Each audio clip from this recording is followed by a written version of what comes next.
आप सभी को जय मसीह की दोस्तों। प्रार्थना करने से पहले आइए पहले परमेश्वर के वचन को सुनने के लिए कुछ समय निकालें और फिर हम साथ मिलकर प्रार्थना करेंगे।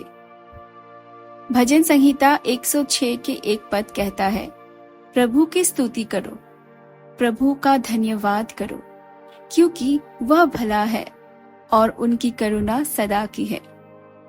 यह श्लोक हमें ये याद दिलाने का आह्वान करता है कि परमेश्वर कौन है। यह हमें याद दिलाता है कि हमारे आसपास चाहे कुछ भी हो रहा हो, हमेशा अपनी आवाज उठाने और धन्यवाद देने का एक कारण होता है। सिर्फ इसलिए नहीं कि हमारे जीवन में सब कुछ सही है, बल्कि इसलिए कि परमेश्वर भला है। अब हो सकता है कि आप अपने जीवन में उस मुकाम पर पहुंच गए हो जहां कृतज्ञता व्यक्त करना मुश्किल लगता हो सकता है कि जीवन के दबावों ने आशीर्वादों को देखना मुश्किल बना दिया हो सकता है कि आपका दिल थका हुआ हो और आप सोच रहे हो कि क्या परमेश्वर का धन्यवाद करने के लिए कुछ बचा है। अगर आप भी ऐसा ही महसूस कर रहे हैं तो मैं आपको याद दिला दूं, आज सुबह आप खुद नहीं उठे, आपने अपने फेफड़ों में सांस नहीं बनाई, न ही अपने दिल को रात भर धड़काया। यह परमेश्वर की कृपा थी, यह उनकी दया थी जिसने कहा एक और दिन। और अगर आज आपकी मेज पर खाना है तो यह आपके लिए भोजन है। अगर आपके सिर पर छत है तो यह आपकी सुरक्षा है। अगर आपके पैर अभी भी आपको संभाल रहे हैं, अगर आपकी आंखें अभी भी देख पा रही है, अगर आपके कान अभी भी इस संदेश को सुन पा रहे हैं, तो ये छोटी मोटी बातें नहीं है, ये रोजमर्रा के चमत्कार है जिन्हें हम अक्सर नजरअंदाज कर देते हैं, क्योंकि कभी कभी हम आशीषों के इतने आदी हो जाते हैं कि वे पृष्ठभूमि की आवाज बन जाते हैं। हम परमेश्वर की वफादारी के इतने आदी हो जाते हैं कि हम बिना स्वीकार किए उसकी अपेक्षा करने लगते हैं। लेकिन सच्चाई ये है कि उसके प्रेम के बिना हम कहाँ होते, उसकी दया के बिना हमें क्या बांधे रखता। और कुलिस्सियों 3:15-17 इस विचार को और भी खूबसूरती से जोड़ता है। ये कहता है, और परमेश्वर की शांति तुम्हारे हृदयों में राज करे, जिसके लिए तुम एक देह होकर बुलाए गए हो और धन्यवादी बने रहो। मसीह का वचन तुम्हारे हृदय में भरपूरी से बसे और जो कुछ भी तुम वचन से या कर्म से करो, सब प्रभु यीशु के नाम से करो और उसके द्वारा परमेश्वर पिता का धन्यवाद करो। यह अंश हमें कुछ गहरा संदेश दे रहा है। कृतज्ञता का अर्थ केवल धन्यवाद कहना नहीं है, यह जीने का एक तरीका है। यह ईश्वर की शांति को राज करने देना है। चिंता नहीं, कड़वाहट नहीं, हकदारी नहीं, बल्कि शांति। और इसी शांति से धन्यवाद आता है। इसी शांति से हमें ईश्वर के वचन को अपने जीवन, बोलने और व्यवहार को आकार देने के लिए कहा जाता है। कृतज्ञता हमारे कार्यों, हमारे शब्दों, हमारी उपासना और हमारे रिश्तों में रच बस जाती है। लेकिन किसी भी आस्तिक के लिए सबसे आसान जाल में से एक है आत्म संतुष्टि। जब आशीर्वाद परिचित हो जाते हैं तो हम उन पर ध्यान देना बंद कर देते हैं। जब हमारा जीवन आरामदायक हो जाता है तो हम धन्यवाद देना भूल जाते हैं। जब सब कुछ सुचारू रूप से चल रहा होता है तो हम हकदारी की इस खतरनाक मानसिकता में फंस जाते हैं, मानो हमें अच्छे दिन, आराम और सहजता मिलनी ही चाहिए। लेकिन कृतज्ञता इसके खिलाफ जाती है। कृतज्ञता हमें विनम्र बनाती है। यह हमें याद दिलाती है कि हर अच्छी चीज ऊपर से आती है। ये हमारा ध्यान उस चीज से हटाकर जिसकी हमें कमी लगती है उस प्रचुरता पर केंद्रित करती है जो पहले से ही हमारे हाथों में है। इसीलिए जब आप ईश्वर को धन्यवाद कहते हैं तो इसे सिर्फ शब्दों तक सीमित ना रहने दे। इसे ऐसे दिल से आने दे जो आपकी बात को सचमुच समझता हो। हाँ, अपने घर, अपने परिवार, अपनी नौकरी और अपनी सेहत के लिए उसका शुक्रिया अदा करें, लेकिन उससे भी ज्यादा गहराई से सोचें। उन चीजों के लिए उनका शुक्रिया अदा करें जिनसे उसने आपकी रक्षा की, जिनके बारे में आपको कभी पता भी नहीं चलेगा। उन दरवाजों के लिए उनका शुक्रिया अदा करें जिन्हें उन्होंने बंद कर दिया, भले ही उस समय उनका कोई मतलब ना रहा हो, क्योंकि अब आप देख सकते हैं कि वह आपकी रक्षा कर रहा था। उसका शुक्रिया अदा करें कि उसने आपको वो सब नहीं दिया जिसके लिए आप कभी रोई और उनसे मांगी थी, क्योंकि अगर उसने दिया होता तो शायद वो चीजें आपकी मदद करने के बजाय आपको ज्यादा नुकसान पहुंचाती।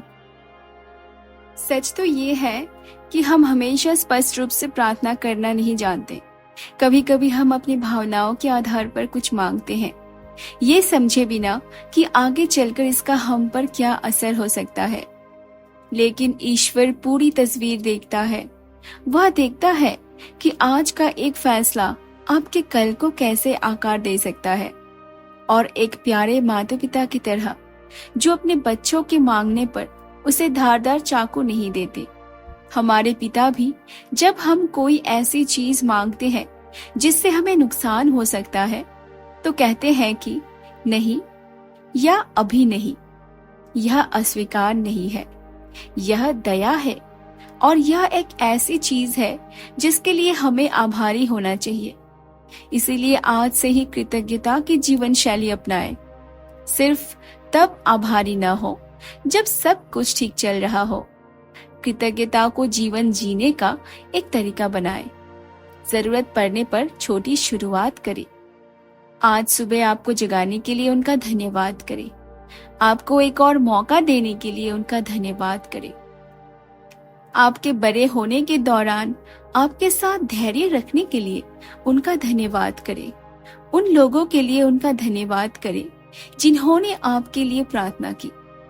आपके हाथों में बाइबल के लिए, उन पलों से उभरने में आपकी मदद करने के लिए जिन्होंने आपको तोड़ दिया होगा। कृतज्ञता शक्तिशाली है। यह आपके दिल को कोमल बनाती है। यह आपको ईश्वर के करीब लाती है। यह अभिमान, भय और करवाहट को तोड़ देता है। यह आपकी आंखें खोल देता है कि परमेश्वर कितना भला और उदार रहा है। जब जीवन कठिन हो तब भी अपने पूरे जीवन में भजन संहिता 106 के एक पद के शब्दों को बोले। सिर्फ अपने होठों से नहीं, बल्कि अपने हृदय, अपने विचारों, अपने चुनावों और अपनी आराधना से प्रभु की स्तुति करो। प्रभु का धन्यवाद करो, क्योंकि वह भला है। उसकी दया सदा बनी रहती है। अब आइए हम सब मिलकर प्रार्थना करें। प्रिय स्वर्गीय पिता, यूहन्ना 3:16 में आपके वचन मुझे याद दिलाते हैं कि परमेश्वर ने जगत से ऐसा प्रेम किया कि उसने अपना एकलौता पुत्र दे दिया, ताकि जो कोई उन पर विश्वास करे वह नाश न हो परंतु अनंत जीवन पाए। हे परमेश्वर, यह सत्य कभी पुराना नहीं पड़ता। जब भी मैं इसे सुनता हूँ, यह मेरे भीतर कुछ हलचल पैदा करता है। आपने सिर्फ यह नहीं कहा कि आप संसार से प्रेम करते हैं, आपने इसे सिद्ध किया। आपने अपना सबसे अनमोल खजाना, अपना इकलौता पुत्र यीशु मसीह दे दिया, ताकि मैं एक पापी बच सकूं। आप मुंह मोड़ सकते थे, आप मुझे मेरी टूटन में छोड़ सकते थे, लेकिन आपने दया को चुना, आपने बलिदान को चुना, आपने प्रेम को चुना। और यीशु, मेरे उद्धारकर्ता, मेरे राजा मैं आपको धन्यवाद देती हूँ उन कष्टों के लिए जो आपने क्रूस पर सहे। मैं अपने हृदय की उन गहराइयों से आपको धन्यवाद देती हूँ जो आपके द्वारा मेरे लिए किए गए कष्टों का पूरा अर्थ समझने के लिए संघर्ष करती है। जब मैं वास्तव में इसके बारे में सोचती हूँ तो मैं नम्र होकर मौन हो जाती हूँ। आप ईश्वर के निष्कलंक मेमने, पवित्र और निर्दोष ने मेरी जगह ले ली। आपका मजाक उड़ाया गया, आपको पीटा गया, आप पर थूका गया और आपको लकड़ी के क्रूस पर कीलों से ठोक दिया गया। इसीलिए नहीं कि आपने कुछ गलत किया था, बल्कि इसीलिए कि आपने वो सब सहने का फैसला किया जो मैं कभी नहीं सह सकता था। आप उन कीलों के लायक नहीं थे जो आपके हाथों और पैरों में चुभ गई। आप उन कांटों के लायक नहीं थे जिन्हें मुकुट बनाकर आपके सिर पर ठोक दिया गया। आप शर्म, दर्द, त्याग या मेरे पाप के बोझ के लायक नहीं थे, लेकिन आपने ये सब सहा। हर जख्म, खून की हर बूंद, पीड़ा की हर चीख प्रेम में भीगी हुई थी। कर्तव्य से नहीं, अपराध बोध से नहीं, बल्कि शुद्ध, परिपूर्ण, अविचल प्रेम से। आपने देखा कि मुझे किस सजा का हक था और आप आगे आए। आपने इसे अपने ऊपर ले लिया। आपने मुझे देखा, टूटे हुए, पापी, अयोग्य, और फिर भी आपने कहा, मैं जाऊंगा। आप कलवरी के रास्ते पर चले, यह जानते हुए कि इसकी क्या कीमत चुकानी पड़ेगी, और आप कभी पीछे मुड़कर नहीं देखे। और आज भी इतने सालों बाद वह सच्चाई मुझे तोड़ देती है। मैं आपका ऋण कैसे चुका पाऊंगा? मैं आपको ऐसा क्या दे सकता हूं जो काफी हो? सच तो यह है कि मैं नहीं दे सकता। आपने जो दिया है उसे पाने के लिए मैं कुछ भी नहीं कर सकता। लेकिन चमत्कार यह है कि आप मुझसे बदले में कुछ नहीं मांगते। आप कोई शर्तें नहीं रखते या मेरे सिर पर अपराध बोध नहीं थोपते। आप मुझे विश्वास करने, समर्पण करने, भरोसा करने और अनुसरण करने के लिए आमंत्रित करते हैं। आप मुझे मेरे पाप के बदले अनुग्रह प्रदान करते हैं। आप मुझे मेरे मृत्यु के बदले जीवन प्रदान करते हैं। इसीलिए प्रभु यीशु, मैं अपने पूरे अस्तित्व के साथ हाँ कहता हूँ। आपके प्रेम के लिए हाँ, आपके आह्वान के लिए हाँ। हाँ, समर्पण के मार्ग पर मैं तुम्हें अपना हृदय, अपना मन, अपनी इच्छाएं और अपने सपने देता हूँ। मैं तुम्हें अपने टूटे हुए टुकड़े, अपने प्रश्न और यहाँ तक कि अपनी कमजोरी भी देता हूँ। मैं तुम्हारे लिए जीना चाहती हूँ। मैं चाहती हूँ कि मेरे जीवन तुम्हारे बलिदान की सुंदरता को प्रतिबिंबित करे। मैं चाहती हूँ कि मेरे कार्य, मेरे शब्द और यहाँ तक कि मेरे विचार भी तुम्हारे नाम को गौरवान्वित करे। तुमने मेरे लिए जो किया है उसके प्रकाश में मैं चलना चाहती हूँ और दूसरों को अपने जीवन के माध्यम से तुम्हारा प्रेम दिखाना चाहती हूँ। हो सकता है मैं तुम्हारे ऋण कभी न चुका पाऊं, लेकिन मैं अपने दिन तुम्हें प्रेम करते हुए, तुम्हारा सम्मान करते हुए और अपना सब कुछ तुम्हें अर्पित करते हुए बिताऊंगी। हे प्रभु, मेरा जीवन ले लो, यह तुम्हारा है। जैसा कि भजन संहिता 7:17 कहता है, मैं प्रभु को उसकी धार्मिकता के कारण धन्यवाद दूंगी। मैं परम प्रधान प्रभु के नाम का गुणगान करूंगी। और आज मैं ये करती हूँ, मैं धन्यवाद देती हूँ, मैं स्तुति में अपनी आवाज ऊंची करती हूँ, क्योंकि आप धार्मिक हो, आप पवित्र हो, आप विश्वास योग्य और भले हो। यीशु, अनंत जीवन के उपहार के लिए धन्यवाद। एक ऐसा उपहार जिसे मैं कभी अर्जित नहीं कर सकता था। फिर भी आपने इसे इतनी उदारता से दिया। रोमियो 6:23 कहता है, क्योंकि पाप की मजदूरी तो मृत्यु है, परंतु परमेश्वर का वरदान हमारे प्रभु मसीह यीशु में अनंत जीवन है। प्रभु यह मुझे फिर से याद दिलाता है, आपके बिना मैं विनाश की ओर जा रहा था। मैं खोया हुआ था और मुझे यह भी पता नहीं था कि मुझे बचाने की कितनी जरूरत है। लेकिन आपने आगे आकर मदद की। आपने वो कीमत चुकाई जो मैं कभी नहीं चुका सकता था। आपने मुझे सबसे बड़ा उपहार दिया, हमेशा के लिए आपके साथ जीवन। इस जीवन में बाकी सब कुछ अनंत फीका पड़ जाएगा। वे सभी चीजें जिनके पीछे हम भागते हैं, संपत्ति, सफलता, लोगों की प्रशंसा, इनमें से कुछ भी स्थायी नहीं है। लेकिन आपका वचन प्रभु हमेशा के लिए कायम रहेगा।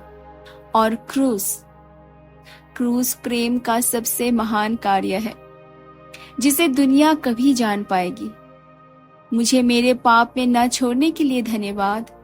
मुझे बचाने के लिए आने के लिए धन्यवाद। तब भी जब मैंने इसके लिए नहीं कहा था, मैं टूटा हुआ था, लेकिन आपने मुझे पूरा बुलाया। मैं दोषी थी, लेकिन आपने मुझे क्षमा कर दिया। मैं खुद को अयोग्य महसूस करती थी, लेकिन आपने मुझे अनुग्रह में लपेट लिया।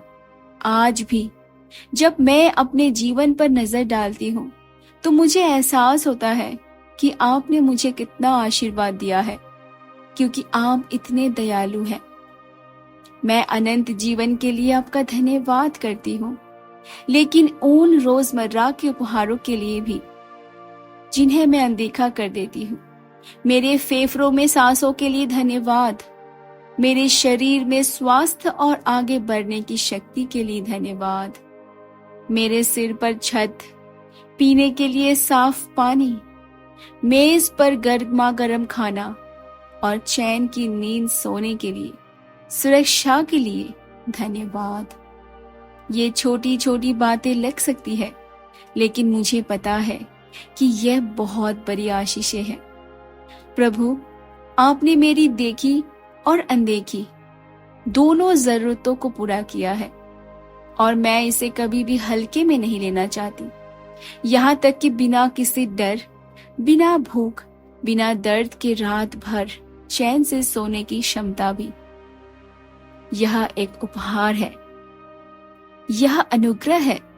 मुझे पता है कि मेरे पास वो सब कुछ नहीं है जो मैं चाहती हूँ, लेकिन मेरे पास वो सब कुछ है जो मुझे आप में चाहिए। यीशु, आप मेरा अंश है, आप मेरी शांति है, आप मेरे रक्षक, मेरे भरण पोषण करता, मेरे पिता और मेरे सबसे करीबी दोस्त हैं। और जब मैं थका हुआ या अभिभूत महसूस करती हूँ तो मुझे बिलाप गीत 3:22 और 23 में लिखी बातें याद आती है। प्रभु के महान प्रेम के कारण हम नष्ट नहीं होते, क्योंकि उनकी करुणा कभी समाप्त नहीं होती। वे हर सुबह नई होती है। आपकी वफादारी महान है। हर सुबह आप मुझे एक नई शुरुआत देते हैं। मेरे सबसे बुरे दिनों के बाद भी, जब मैं अपराध बोध या पछतावे से ग्रस्त होता हूँ, तब भी आप दया से मेरा स्वागत करते हैं। आपका प्रेम कभी कम नहीं होती। यह मेरे मूड या गलतियों के आधार पर नहीं बदलता। यह बस कहता है, क्योंकि आप अच्छे हैं। आपका प्यार पाना एक चमत्कार है। यहूदा के सिंह द्वारा संरक्षित होना एक उपहार है। बाइबल खोलना और ये जानना कि अंदर का हर वादा आज भी सच है, एक खुशी की बात है। इसीलिए प्रभु, मैं आपकी स्तुति करती हूँ। मैं अपने हाथ उठाती हूँ। मैं आपको अपना हृदय देती हूँ। आप सारी स्तुति, सारी महिमा, सारे सम्मान के पात्र हैं। आप राजा हैं, आप प्रभु हैं, और मैं आपके पवित्र नाम यीशु का आशीर्वाद देता हूँ।